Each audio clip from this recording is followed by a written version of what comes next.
বৃষ্টি থামার পরও সরেনি রাজধানীর সড়কের পানি। কোথাও পায়ের গোড়ালি, আবার কোথাও হাঁটু সমান ময়লা পানি। উপায়ান্তর না পেয়ে জীবন জীবিকার তাগিদে ঘর থেকে বের হওয়া মানুষজন পানি মারিয়েই কর্মস্থলে যাচ্ছেন।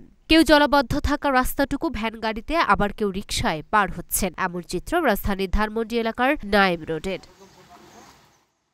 মঙ্গলবার সরেজমিনে ঘুরে দেখা যায় এই এলাকার নিউ মার্কেট এবং মিরপুর সড়কে নূরজাহান মার্কেট ও ধানমন্ডি হকার্স মার্কেটের সামনের মূল সড়কে পানি জমে আছে। এতে করে চরম ভোগান্তিতে পড়েছেন মার্কেটের দোকানি এবং সড়কে বের হওয়া পথচারীরা। কয়েকজন ব্যবসায়ী জানান, রাতের বেলা পানির পরিমাণ আরও বেশি ছিল। সকাল হতে হতে পরিমাণ কিছুটা কমেছে। দোকানে পানি ওঠে কিনা এমন শঙ্কায় সকাল থেকেই দোকানে এসেছে তারা। তবে আজ মঙ্গলবার ওই এলাকার মার্কেটগুলোর সাপ্তাহিক ছুটির কারণে অধিকাংশ দোকানই বন্ধ দেখা গেছে। যেগুলো খুলেছে সেখানেও সকাল থেকে তেমন ক্রেতার দেখা নেই।